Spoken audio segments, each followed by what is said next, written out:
মান বৃদ্ধি করার লক্ষ্যে বাংলাদেশ পুলিশে 50,000 জনবল নিয়োগ দেওয়া হবে উল্লেখ করে প্রধানমন্ত্রী শেখ হাসিনা বলেছেন, ইতোমধ্যেই প্রায় 41,000 পদ সৃষ্টি করা হয়েছে। তিনি আরো বলেন, সন্ত্রাস এবং জঙ্গিবাদ একটি বৈশ্বিক সমস্যা, যা নির্মূলে বীরত্বের সাথে কাজ করে যাচ্ছে পুলিশ বাহিনী। রাজারবাগ পুলিশ লাইন্সে পুলিশ সপ্তাহের উদ্বোধনী অনুষ্ঠানে এসব কথা বলেন তিনি। তাপস চন্দ্র দাসের ক্যামেরায় বিস্তারিত জানাচ্ছেন এসকে লিটন তার রিপোর্টে। রাজারবাগ পুলিশ লাইন্সে আয়োজন করা হয় পুলিশ সপ্তাহের উদ্বোধনী অনুষ্ঠানের। পুলিশ সপ্তাহকে ঘিরে মন্ত্রী, বিভিন্ন সংস্থার প্রধান, সুশীল সমাজের প্রতিনিধি থেকে শুরু করে আইন শৃঙ্খলা বাহিনীর ঊর্ধ্বতন কর্মকর্তারা উপস্থিত ছিলেন। অনুষ্ঠানের প্রধান অতিথি প্রধানমন্ত্রী শেখ হাসিনা সকাল 10টা 10 প্যারেডে উপস্থিত হন। তিনি একটি খোলা জিপে প্যারেড পরিদর্শন করেন।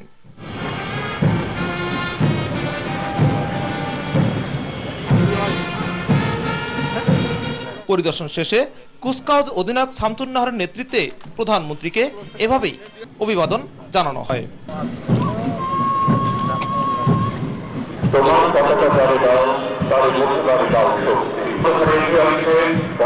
পরে বাংলাদেশ পুলিশ পদক ও রাষ্ট্রপতি পুলিশ পদক প্রদান করেন প্রধানমন্ত্রী। সাম্প্রতিক সময়ে জঙ্গি হামলায় নিহত পুলিশ সদস্যদের পরিবারের হাতে তিনি তুলে দেন সর্বোচ্চ সম্মাননা। জঙ্গি ও সন্ত্রাস দমনে পুলিশের বীরত্বের প্রশংসা করেন শেখ হাসিনা। দেশের শান্তি, নিরাপত্তা ও শৃঙ্খলার প্রতীক আমাদের বাংলাদেশ পুলিশ। আভ্যন্তরীণ নিরাপত্তা প্রদান, আইনের শাসন প্রতিষ্ঠা ও মানবাধিকার রক্ষার দায়িত্বে নিরবচ্ছিন্নভাবে কাজ করে যাচ্ছে পুলিশের প্রতিটি সদস্য।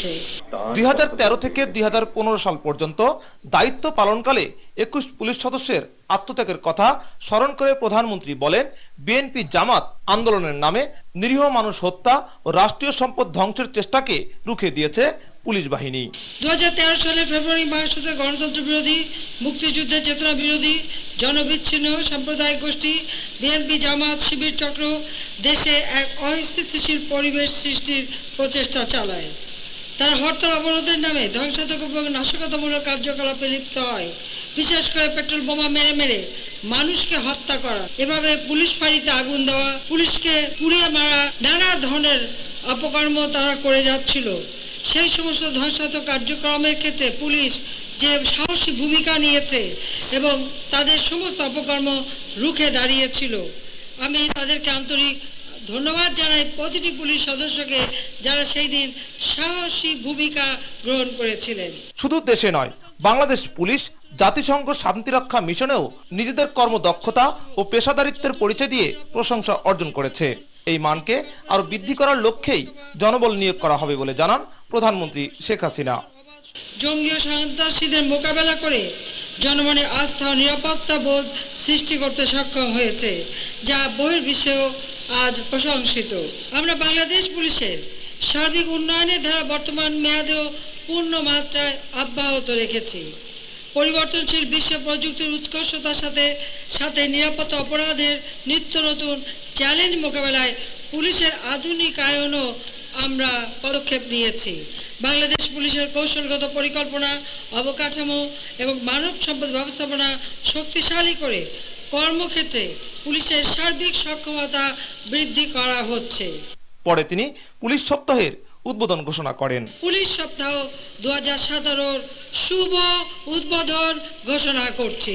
পুলিশ সপ্তাহ অনুষ্ঠানে স্বরাষ্ট্রমন্ত্রী, পুলিশ প্রধান, অতিরিক্ত আইজিপি উপস্থিত ছিলেন।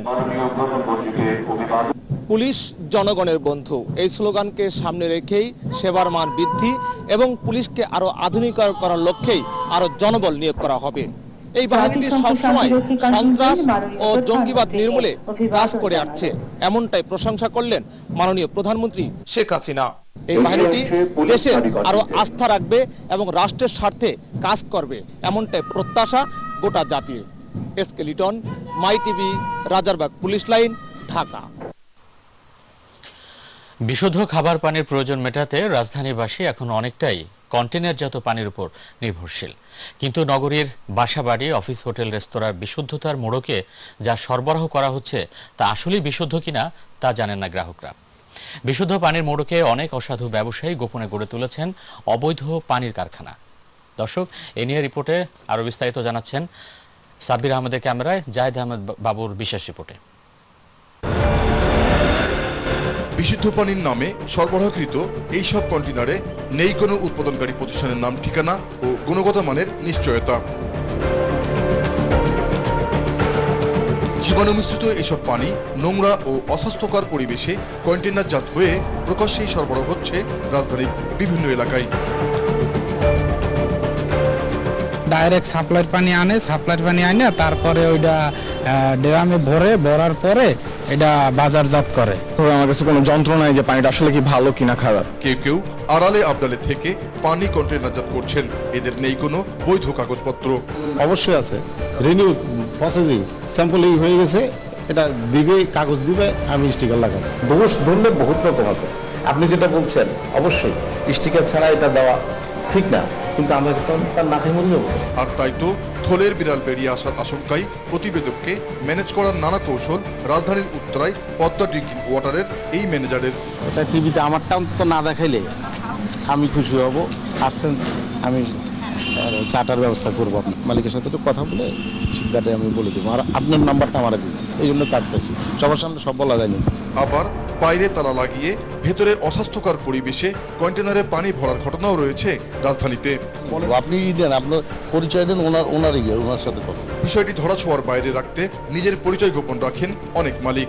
আপনি মেশিন যে নষ্ট আপনি জানলেন কি করে? না আমি জানি, জেনেই তো বললাম। তা আপনি জানলে ওনার কাছে জিজ্ঞেস করেন। মেশিন তো আমি দেখি নষ্ট না, আমি এখানকার লোক না, আমার এই পাশের বাড়ি, এই যে পাশের বাড়ি। মানসম্মত লেবেল এবং স্টিকারবিহীন পানি সরবরাহ শাস্তিমূলক অপরাধ জেনেও এর তোয়াক্কা করছেন না অনেকে। অবৈধভাবে মানচিহ্ন ব্যবহার করে বা কেউ মোটেও মানচিহ্ন ব্যবহার না করে পানি বাজাত করছে। আসলে সব রকমই আছে, আমরা স্বীকারই করছি। তবে ভ্রাম্যমাণ আদালত সহ অন্যান্য সার্ভিলেন্স টিম অন্যান্য কার্যক্রম আমরা গ্রহণ নিয়মিতভাবে করে থাকি। মানসম্মত লেভেল অর্থাৎ আমাদের প্যাকেজ কমিটিস রুলস, কোয়ালিটি কন্ট্রোলের সিস্টেম নাই, সে ঠিকমতো রিফাইনিং সিস্টেম নাই, সে আরও মেশিন হয়তো একটা দেখাই রাখছে, আরও মেশিন ইউজ করতেছে না, এই ক্ষেত্রে কিন্তু কোনো স্যাম্পলই কালেকশন হবে না। এদের বিরুদ্ধে দ্রুত পদক্ষেপের আশ্বাস কর্তৃপক্ষের। পানির অপর নাম জীবন হলেও জীবন রক্ষাকারী পানি নিয়ে চলছে অবৈধ বাণিজ্যের পসরা। এর ফলে দূষিত পানি এবং জীবাণুযুক্ত পানি পান করছে মানুষ। এই সংকট উত্তরণে বিএসটিআই সহ সংশ্লিষ্ট কর্তৃপক্ষ কার্যকরী উদ্যোগ গ্রহণ করুক, এমন প্রত্যাশা সবার। জাহিদ আহমেদ বাবু, মাই টিভি, ঢাকা। নির্বাচন কমিশন পুনর্গঠনে রাষ্ট্রপতির সাথে সংলাপে বিএনপির নাম ঘোষণার প্রমাণ মির্জা ফখরুল ইসলামের বক্তব্যই পাওয়া গেছে বলে মন্তব্য করেছেন বাণিজ্য মন্ত্রী তোফায়েল আহমেদ। সকালে সচিবালয়ে সাংবাদিকদের কথা জানান তিনি। আর অন্য এক আলোচনা সভায় আওয়ামী লীগের সাধারণ সম্পাদক ওবায়দুল কাদের বললেন, বিএনপির গোপনীয়তা ফাঁস করতে বিএনপি নেতারাই যথেষ্ট। সাইদুর রহমান আবিরের রিপোর্ট।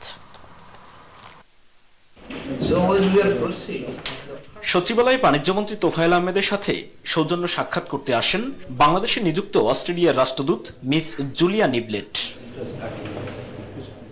পরে সাংবাদিকদের সাথে কথা বলেন বাণিজ্যমন্ত্রী। রাষ্ট্রপতির সাথে সংলাপের নাম প্রস্তাবের বিষয়ে মির্জা ফখরুল ইসলাম আলমগীরের বক্তব্যের জবাব দেন তোফায়েল আহমেদ। জনাব আলমগীর সরাসরি প্রত্যাখ্যান করেন নাই, তিনি গেছেন নিয়মের মধ্যে যে আমরা নাম দিয়েছি, এটা কাদের সাহেব জানলেন কিভাবে, এটা ঠিক না। যদি কথাটা সত্য না হতো তাহলে ফখরুল ইসলাম আলমগীর বলতেন যে এই ধরনের কোনো নাম দেওয়ার প্রশ্নই ওঠে না, সেই কথা তিনি বলেন নাই।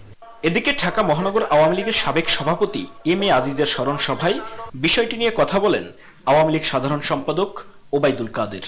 মির্জা ফখরুল সাহেব তিনি স্ববিরোধী বক্তব্য দিয়েছেন, এই গোপনীয়তা ভঙ্গ হয়েছে বলে তিনি অভিযোগ করেছেন।